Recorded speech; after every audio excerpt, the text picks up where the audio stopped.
زندہ رکھتا ہے، اس ذکر کو زندہ رکھتا ہے، اس خیال کو زندہ رکھتا ہے کہ میرے بندے کی یاد قیامت تک باقی رہے، میرے بندے کا ذکر قیامت تک باقی رہے، میرے بندے کا نام قیامت تک باقی رہے۔ اور پھر روایات میں یہاں تک آیا کہ ابراہیم خلیل اللہ علیہ السلام کو جب خواب میں بشارت دی گئی، اور پھر ایک بات سن لیں، آج یہ کافی باتیں کی جاتی ہیں، تو کون کس مقام پر ہے، کون کس جگہ پر ہے، یاد رکھنا جو چلے گئے ان کے لیے دعا کرو، چاہے ہمارے ماں باپ بھی کیوں نہ ہو، ہمارے دوست احباب کیوں نہ ہو، اگر ہمارے کسی عزیز کے ساتھ برائی تھی، اب مرنے کے بعد اس کے لیے برائی سے نام لینا جائز نہیں، اس کا منہ بند ہو چکا، ہمارا منہ کھلا ہے، ہمارے لیے پیغام ہے کہ ہم خاموش رہیں، ہم اس کے بعد برے الفاظ یاد نہ کریں۔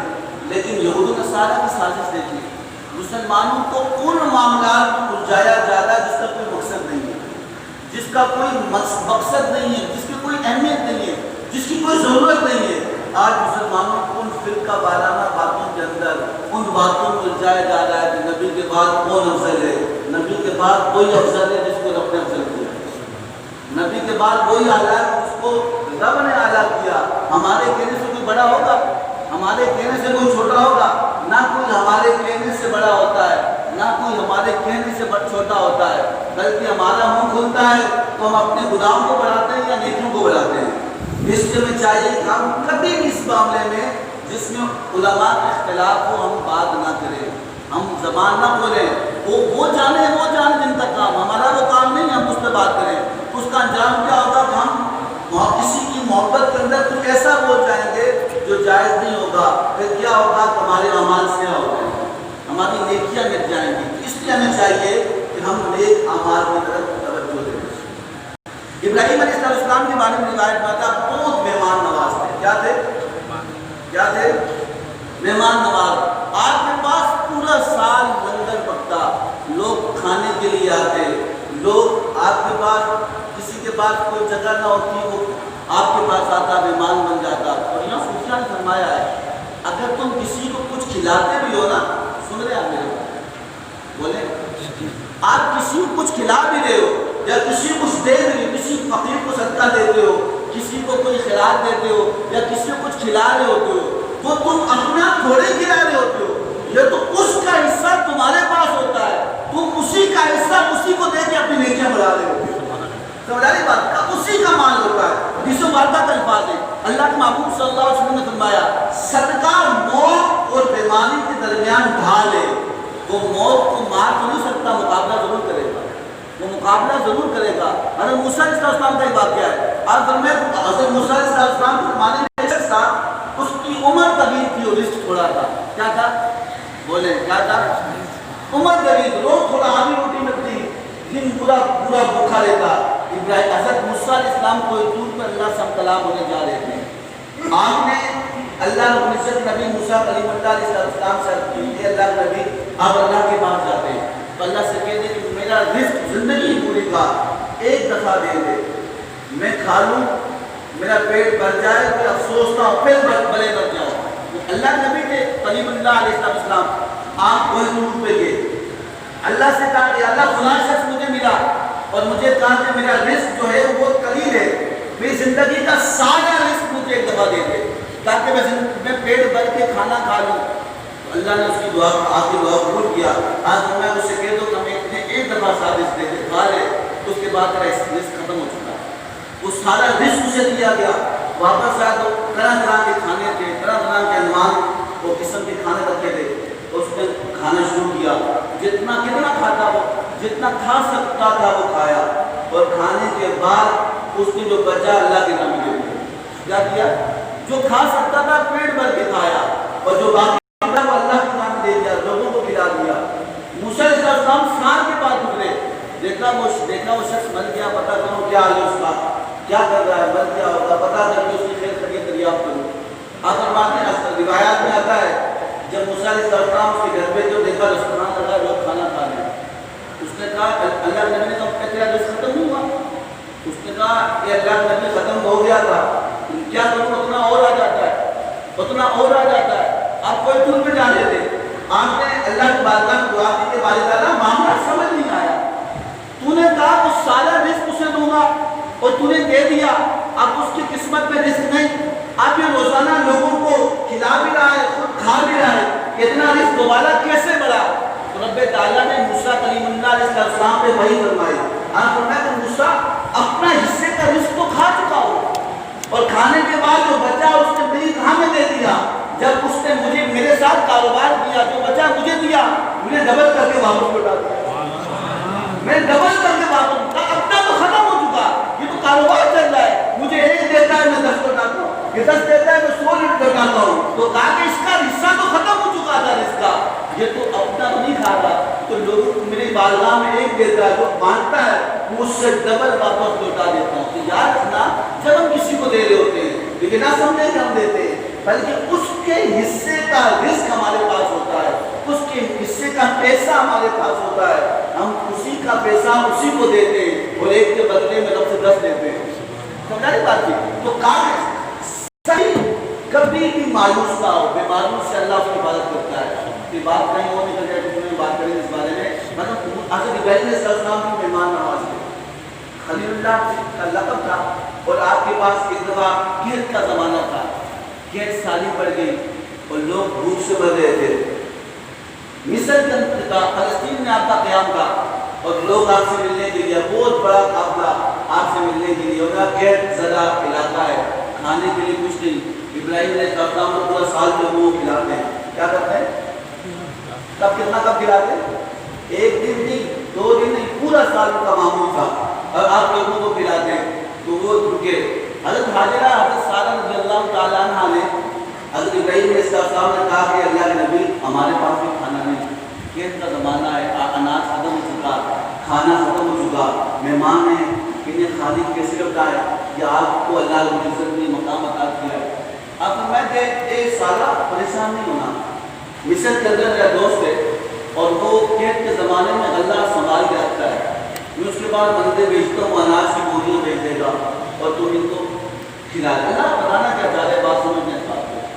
تو حضرت ابراہیم علیہ السلام نے جب انہیں بھیجا ان کے پاس غلہ لینے کے لیے، تو اس مصر کے دوست نے کہا کہ بے شک میرے پاس غلہ تھا، کھیت کا زمانہ تھا، ہم نے لوگوں کو بانٹ لیا، میرے پاس کچھ بھی نہیں بچا، مجھے پتا ہوتا کہ حضرت موسیٰ حضرت ابراہیم علیہ السلام کو غلہ چاہیے میں بچا دیتا، لیکن میں سالہ کا سالہ لوگوں کو خیال کر دیا۔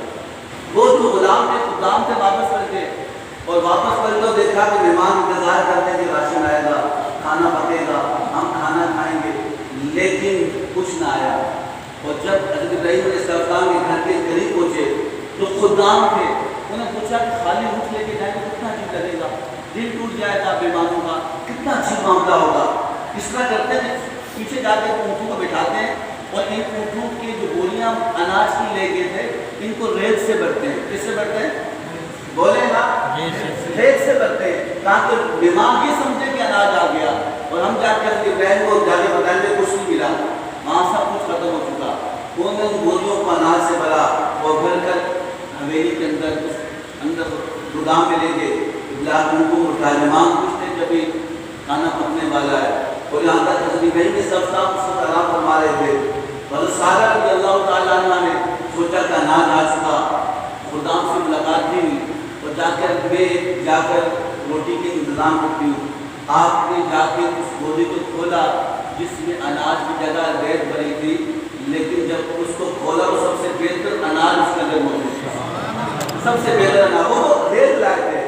وہ رب ہے وہ قطرے کو سمندر کرے، وہ رب ہے وہ جو ذرے کو دریا کرے، وہ رب ہے جو ہم اسباب پر نظر رکھتے ہیں، مسبب الاسباب کو بھول جاتے ہیں۔ بھائی اسباب بنانے والے پہ نظر کریں گے تو اسباب خود بننا شروع ہو جائے گا۔ ہم چیز کو دیکھتے ہیں یہ ایسا ہوگا، بھائی ایسا ہوگا یا نہیں ہوگا، نہیں، ہم دیکھیں کرنے والا وہ ہے، ہمت ہم کریں گے مدد وہ کرے گا، کوشش ہماری ہوگی برکت اس کی ہوگی، ہم جدوجہد کریں گے راستے کو کھولے گا۔ کبھی بھی مایوس نہیں ہونا اللہ کی بات کا، کبھی بھی نہیں سوچنا کہ نہیں ہوگا۔ کائنات کے اندر اللہ علم بار رحمان قادرہ ستاروں سے آگے جہاں اور بھی ہے، کیوں کہا؟ انہوں نے کہا تم زمین تک نہیں، اللہ نے پوری کائنات انسان کے لیے بنائی اور تجھے اپنے لیے بنایا، ساری کائنات انسان کے لیے، انسان کو اپنے لیے۔ قرآن میں کہتا لقد خلقنا الانسان فی احسن تقویم، ہم نے انسان کو اچھی صورت میں بنایا، ساری مخلوق کو اللہ نے کہا کن پیدا ہو تو پیدا ہو گئی، لیکن انسان کو بنایا تو اپنے ہاتھوں سے بنایا۔ محبت کا معیار دیکھیں، اپنی اہمیت کو سمجھیں، اپنے آپ کو سمجھیں۔ ہم عام نہیں، ہمیں کروڑوں مخلوق میں اعلیٰ افضل البشر بنا کے بھیجا، اور کروڑوں مخلوق کے اندر اشرف المخلوقات بنا کے بھیجا۔ سمجھا نہیں بات کی؟ بات سمجھتا ابراہیم علیہ السلام بیدار ہوئے، آپ جب دیکھا کہ رستخان بچ چکا ہے، کھانا تیار ہے، تو آپ سمجھتے ہیں خوشبو پھیلی تھی کھانے کی، جو جنت کا کھانا ہو۔ حضور نے فرمایا کہ اگر جنت کا ایک پھل زمین پہ آ جائے، قیامت تک لوگ کھاتے ہیں کھاتے ہیں کھاتے ہیں، لوگ ختم ہوں گے، وہ ختم نہیں ہوگا۔ کتنا بڑا مقام جنت کا ہے۔ جنت کا ایک پھل دنیا میں آ جائے، قیامت تک لوگ آتے ہیں اسے کھاتے ہیں، لوگ کھا کھا کر تو ختم ہوں گے، لیکن وہ پھل کبھی ختم نہیں ہوگا۔ تو کل بھی انعام اللہ رب العزت دیتا ہے۔ آپ سجدے میں گرے، نماز پڑھی، اور اللہ نے دین نازل کی، تاکہ اللہ نے کہا ابراہیم یہ تیرے مصر کے دوست سے نہیں، تیرے عرش کے دوست سے بھیجا۔ تاکہ حضرت سارہ نے کہا کہ خلیل اللہ کتنا پیارا دوست ہے، سب سے اعلیٰ گندم بھیجی، سب سے اعلیٰ کھانا بھیجا، سب سے اعلیٰ اناج بھیجا، وہ بہت اچھا دوست ہے۔ کہا وہ مصر کا دوست تھوڑی ہے، وہ تو عرش کا دوست ہے، میرا خیال رکھتا ہے، کسی مقام پہ مجھے تنہا نہیں چھوڑتا، کسی مقام پہ مجھے بے آسرا نہیں کرتا۔ تو یاد رکھنا، کبھی بھی نہیں سوچتا کہ میں کروں گا تو بے آسرا رکھوں گا۔ اللہ تو قرآن میں کہہ رہا ہے، قرآن کے اندر اللہ قرآن میں کہہ رہا ہے کہ اے لوگوں تم کتنے بے خبر ہو۔ وہ کافر جب سمندر کے اندر ڈوبتے، دریا کا سفر کرتے، اور دریا کا سفر کرتے ہوئے جب ان کو طوفان گھیر دیتا ہے، اپنے بتوں کو پکار کے تھک جاتے ہیں، پھر کہتے ہیں کہ آسمان والے کوئی مدد کر، آسمان والے کوئی مدد کر، یہ آسمان زمین کے بنانے والے کوئی مدد کر۔ جب سارے آسے ٹوٹتے ہیں، وہ جو مجھے نہیں مانتے پھر میرا نام لیتے ہیں، نہ ماننے کے باوجود پھر میں ان کی مدد کرتا ہوں۔ جو نہ مانے گا اسے نہ بھولے، جو مانے اس کا حال کیا ہوگا۔ ہم صرف ہمیں شیطان نے پردہ ڈالا ہے، ہمیں کہا نہیں کچھ نہیں، کوئی نیکی نہیں، دیکھی ہے کوئی نہیں، کچھ نہیں، تو نماز پڑھے کچھ نہیں ہوگا، بھلے کچھ کا ہو، بھلے کچھ کا ہو، میں نے اس کو راضی کرنا ہے، میں نے اس کے لیے کہا قربانی تعلق قربان کا ہے، قربانی قرب سے نکلا ہے۔ اس کا معنی کہ اللہ کے نام میں، اس کا ایک معنی سمجھا دوں، بات کو ختم کر لے کے جاؤں گا۔ قربانی کس کا نام ہے؟ آپ میرے ساتھ ناصر بات ہو، کس کا نام ہے؟ قرب کا۔ قربانی قرب سے نکلی ہے، اور سب سے بڑی قربانی یہ نہیں کہ آپ نے جانور ذبح کیا، سب سے بڑی قربانی اپنے نفس کو ذبح کرنا، سب سے بڑی قربانی اپنی بیجا خواہشات کو ذبح کرنا، سب سے بڑی قربانی اپنی فضولیات چیزوں کو ذبح کرنا۔ یہ پیغام ہے قربانی کا، کہ جانور ذبح کرنا قربانی ہے، بڑا ثواب ہے، لیکن یہ مقصد نہیں ہے۔ تو اس قربانی میں پیغام ہے، قربانی خود سے نکلے۔ جب بندہ اپنے نفس کو ذبح کرتا ہے، تو جب نفس کو ذبح جیسے جیسے قربانی کرتا رہتا ہے، نفس کو ذبح کرتا ہے، اپنی بے جان خواہشوں کو ذبح کرتا ہے، اور نفس سے اعلیٰ چیز روح ہے۔ کیا ہے؟ یسألونک عن الروح، قرآن کہتا ہے، اللہ کہتا ہے معبود لوگ آپ سے پوچھتے ہیں کہ روح کیا ہے؟ آپ سے کوئی پوچھے روح کیا ہے؟ آپ کہتے ہیں ہمارے جسم کے اندر ہے۔ بھائی جسم میں کہاں ہے؟ پھر آپ بولیں گے جسم میں، وہ کون سی جگہ پہ؟ ہاتھ میں ہے، آپ بولیں گے یہاں پر بھی ہے، یہاں ہے، یہاں بھی ہے، آنکھوں میں ہے، ہاں یہاں بھی ہے، پیٹ میں، بھائی ہر جگہ روح ہے۔ اللہ کہاں ہے؟ پوری کائنات میں روح اللہ کا امر ہے، اللہ کا حکم ہے، اور کہا کہ روح انسان کے بالوں سے لے کر پاؤں کے ناخن تک ہے۔ اور قرآن کہتا ہے کفار نے اللہ کے نبی سے پوچھا تھا، اے معبود آپ بتائیں یہ روح کیا ہے؟ تو اللہ کے نبی نے فرمایا قل امر ربی، یہ میرے رب کا حکم ہے۔ اس کو کہتا ہے کہ اس پتلے میں چلی جا، وہ چلی جاتی ہے، پتلا زندہ ہو جاتا ہے۔ جس حکم کو کہتا ہے نکل جا، وہ نکل جاتی ہے۔ انسان وہی ہوتا ہے، اس کی اہمیت کیا ہو جاتی ہے؟ اہمیت اس پتلے کی تھوڑی ہے، یہ تو فقط ایک لباس ہے، وہ جسم ہے، یہ لباس ہے۔ ہم نے روح کے اوپر جسم کا لباس پہنا ہوا ہے، یہ روح لباس نہیں ہے، جسم لباس ہے۔ ہم جب جیسی وہ لباس کو روح سے جسم نکلے گا، یہ لباس بے جان ہو جائے گا۔ آپ کے گھر کے اندر جو قمیض ہینگر پہ لٹک رہی ہوتی ہے وہ آپ کی نہیں ہوتی، اس کے بازو آپ کے نہیں ہوتے، اس کے یہ جسم کے جو کپڑے آپ کے ہوتے ہیں، لیکن جب اس میں جسم ملتا ہے وہ بازو بھی ہلتے ہیں، وہ پاؤں، وہ کپڑے بھی ہلتے ہیں، وہ قمیض کی حرکت کرتی ہے، پتہ ہی چلا قمیض کی اہمیت نہیں، قمیض پہننے والے کی اہمیت ہے۔ تو یاد رکھنا کہ نفس، ہمارا جسم جو ہے یہ ایک دوست مادہ چیز ہے، اس کی اہمیت نہیں، اہمیت روح کی ہے جو اللہ کا عمل ہے۔ تو سوچا کرواتے ہیں جب بندہ قربانی کرتا ہے اور قربانی کرنے کے بعد اپنی بے جا خواہشات کی قربانی کرتا ہے، اور جب وہ اس قربانی کو کرتے جب نفس کو قربان کرتا ہے تو سب سے اعلیٰ روح تک آتی ہے۔ جب روح کو قربان کر کے اللہ کے قریب پہنچتا ہے تو روح کی قربانی کرنے سے روح منور ہوتی ہے، اور جب روح روشن ہوتی ہے تو پھر رب نظر آتا ہے۔ روح پاکیزہ ہوتی ہے، رب کے جلوے اس دن نمودار ہونا شروع ہو جاتے ہیں۔ جب روح خوش ہوتی ہے تو اللہ رب العزت اس کے آنکھوں سے حجابات اٹھا دیتا ہے۔ مالک وہ ہوتا ہے، اختیار اسے دے دیتا ہے۔ مالک وہ ہوتا ہے، اختیار اسے دے دیا جاتا ہے۔ کیوں؟ بندہ جب رب کا ہوتا ہے تو کائنات اس کی ہو جاتی ہے۔ خاص اس لیے قربانی فقط جانوروں کے قربان کرنے کا نام نہیں۔ حضرت ابراہیم علیہ السلام نے فقط جانور قربان نہ کیا، ان کی قربانی یہ تھی کہ آپ نے پورا سال لنگر بھی تقسیم کیا، یہ بھی تو قربانی ہے۔ وہ مہمان نواز بھی تھے، ان کے پاس میں خالی واپس لوٹتا نہیں تھا۔ یہ بھی ابراہیم علیہ السلام کی قربانی ہے۔ اس لیے ہمیں چاہیے کہ قربانی جو صاحب استعداد ہے وہ قربانی کرے۔ یہ یاد ابراہیم کی جو یادوں کو زندہ رکھتا ہے اس کی یاد ہی باقی ہوتی ہے، یاد رکھنا۔ تو پھر حضرت علیہ السلام نے مدینہ کے 10 سالوں میں قربانی کی، حج کے موقع پر 63 منٹ سبا میں اب وقت ختم ہو چکا ہے، لیکن یہ بتاتا جاؤں جو صاحب حیثیت ہے، صاحب نصاب ہے، وہ قربانی کرے۔ ہم سمجھ رہے ہوتے ہیں ہمارے پاس پیسے نہیں، ہمارے پاس ہوتے ہیں، ہم کہتے ہیں کہ ہم غریب ہیں، اللہ غریب نہ کرے تو پھر غریب نہیں ہوتا۔ آپ کو ہمت کر کے کہیں بھی حصہ ڈال کے ڈال دیں کہ سال کے بعد ایک دفعہ ہی آئے، دوبارہ نہیں سال۔ اور اب آپ سے پوچھتا ہوں، پچھلے سال ہمارے ساتھ جو عید میں کتنے چہرے اب یہاں پہ نہیں ہیں، کتنے نہیں ہیں؟ انہیں خبر تھی کہ ہم نہیں ہوں؟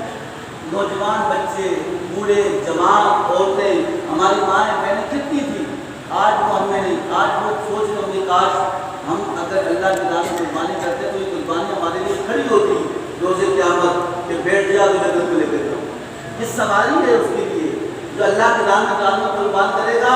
حدیث مبارکہ کا مفہوم ہے کہ اللہ کے محبوب صلی اللہ علیہ وسلم نے فرمایا کہ قربانی اپنے سینگوں، اپنے پیروں، اپنے بالوں کے ساتھ مزین ہوتی، تیار ہو کر قبر کے باہر کھڑی ہوگی، اور قربانی کرنے والا جب قبر سے باہر نکلے گا وہ کہے گی مجھ پہ بیٹھ کر جنت تک پہنچ جاتا ہے۔ تو سواری ہے ہماری کہ ہماری مرضی کے سواری کا بندوبست کریں کہ نہ کریں۔ ہم شادیوں میں 40-40، 50-50 ہزار خرچ کرتے ہیں، کسی کی شادی ہو، اپنی شادیوں میں تو بات الگ ہے، کسی کی رشتے دار کی شادی ہو 50,000 قربان کر لیتے ہیں، لیکن جب قربانی کی باری آئے اور 10,000 کا بھی کہیں حصہ ہو ہم کہتے ہیں ہم غریب ہیں۔ جو حیثیت رکھتا ہے، جو استاد رکھتا ہے قربانی دے، وہ صدقہ ہے، اس کا میں نے کہا نا یہ صدقہ ہے، یہ آپ کی جان کا بدلہ ہے، آپ کے مال کا بدلہ ہے، آپ کے خون کا بدلہ ہے، آپ کے گوشت کا بدلہ ہے۔ یہ ہر کسی کا صدقہ جب نکل جائے گا پھر کوئی بیماری خون پہ آئے گی، کوئی آفات جسم پہ آئے گی، کوئی مصیبت آپ پہ نازل ہوگی، کوئی چیز حملہ کر سکے گی۔ کیوں؟ آپ نے سودا کیا ہے کہ اللہ میں دیتا ہوں تو کیا دے گا؟ کہا تجھے عافیت، صحت، زندگی اور عمل مجھے عطا کر۔ اس لیے ہمیں چاہیے کہ صاحب حیثیت کو قربانی کرے۔ اللہ فرمایا کہ جو حیثیت رکھے اور قربانی نہ کرے وہ ہماری عید کا نہ ہے، وہ ہماری عید کا نہ ہے۔ اس سے میرا تعلق میں سمجھ سکتا ہے۔ اور پھر ایک حدیث میں بیٹھا مفہوم میں اللہ محمد صلی اللہ علیہ وسلم نے فرمایا کہ جو صاحب حیثیت قربانی کرتا ہے اور قربانی کرتے وقت جب قربانی کے جانور کو ذبح کرتا ہے تو ذبح کرتے وقت جب خون نکلتا ہے تو خون نکلتے وقت جب خون کا پہلا قطرہ زمین پہ گرتا ہے اللہ قربانی کرنے والے کے سارے غلام معاف۔ کتنا بڑا اجر ہے، کتنا بڑا مقام ہے۔ ہم اس اہمیت کو سمجھیں، اس افادیت کو جانیں۔ ہم جب ہم میں سے پتہ نہیں اگلا سال کون گے، اگر زندگی رہے تو جو استطاعت رکھے کوشش کرے کہ اس سال میں کوشش کرے قربانی ضرور کرے۔ اور میں کبھی نہیں کہوں آپ کو، کیونکہ آپ پتہ ہی بڑی اہمیت، ہم اس کو بھول چکی یاد ہے، اس کے بعد اس کی بڑی فائدہ ہے، اس کی بڑی اہمیت ہے، تو ہمارے پورے سال کے لیے امن کا باعث ہوتا ہے۔ اور پھر میں نے کل بھی ایک بات کی تھی، آج بھی یہ بات کروں گا، قربانی کرنے والا جب تقسیم کرے گوشت کا تو وہ گوشت کو بھی اس سے تقسیم کرے جو فقہا کا قول ہے، اپنے لیے رشتہ داروں کے لیے اور غریبوں کے لیے. آپ سارا گوشت رکھ دیں پھر بھی قربانی ہو جائے گی، لیکن مقصد پورا بھائی قربانی نہیں کرتا جو پورا سال گوشت کرتا ہے. اتنی کیا حوث ہے، اتنی کیا لالچ ہے. میں قربانی گوشت ہم دعوتیں کر رہے ہوتے ہیں، جانے کو بلاؤ فلانے کو بلاؤ، کبھی کسی غریب کو بلایا، کسی کمزور کو بلایا. سب سے بدترین دعوت وہ ہے جس سے امیر کو یاد رکھے اور غریب کو بھول جائے. وہ کہا کہ غریب کیا کرے گا، یہ کمزور شخص ہے، میرا کیا مدد کرے گا. کہا کمزور بے شک یہاں مدد نہیں کر سکتا، روایات میں آتا ہے وہاں ضرور مدد کرے گا. آج کسی کا ہاتھ تھامو گے کل وہ تمہارا ہاتھ تھام کے جنت میں لے کے جائے گا. آج کسی کا آسرا بنو گے کل وہ وہاں آسرے نہیں ہوں گے. لیکن اللہ کمزور کو کبھی بھی آسرا نہیں چھوڑتا. روز قیامت اللہ اس کا منصف بنتا ہے، اس سے پوچھتا ہے دنیا میں کم دیا، تو پریشان تھا نا، اور تجھے بات گنجائش نہیں تھی، تو پریشان تھا. تو کہا کہ یا اللہ تو نہیں کر سکا قربان، تو پریشان تھا. کہا اس کا بدلہ یہ باقی لوگ حساب کتاب لیں گے، تو بغیر حساب کتاب کے اندر خدا کرے. اس لیے ہمیں چاہیے کہ اس بات کو سمجھیں، غربا اور مساکین تک اس کی گوشت کو بچائیں، جتنی گنجائش اتنا کھائیں. اور کھانے سے کوئی فائدہ نہیں، اور پھر کو سیو کرنے سے بچا کے رکھنے سے کوئی فائدہ نہیں. یہ آپ پورا ساتھ رکھنے جائز ہے، میں مسئلہ بتا رہا ہوں. لیکن اتنا دل کہتا ہے کیا کرو گے رکھتے ہوئے، گوشت اور مل جائیں گے. لیکن اگر کسی غریب تک جس تک گوشت نہیں پہنچا، اسے ایک بوٹی مل گئی، چاہیے یہ مقصد کا سامان بن جائے. اس سے بدلے میں اللہ ہزاروں بوٹیاں آپ کو نصیب کرے، ہزاروں گوشت کے ٹکڑے نصیب کرے. تو یاد رکھنا ڈھونڈ ڈھونڈ کے لیں، ڈھونڈ ڈھونڈ کے سفید گوشت لوگ جن کی گنجائش ہوگی جو ہر سال قربانی کرتے تھے، لیکن کبھی بیماری نے جکڑ دیا، پریشانی میں قربانی نہ کر سکے، اور وہ اللہ قرآن میں دیتا وہ سوال ہی نہیں کرتے کہ ہمیں کچھ دو، ہمیں کچھ دو. تم ڈھونڈو، تم انہیں ڈھونڈو گا، رب قیامت پر وہ ڈھونڈ کے اندر داخل کرے. فضل دعا کریں کہ اللہ تعالیٰ سب کو صحیح معلوم نہیں سمجھنے کی توفیق عطا فرمائے. ہمارے لیے خدا کی نماز کا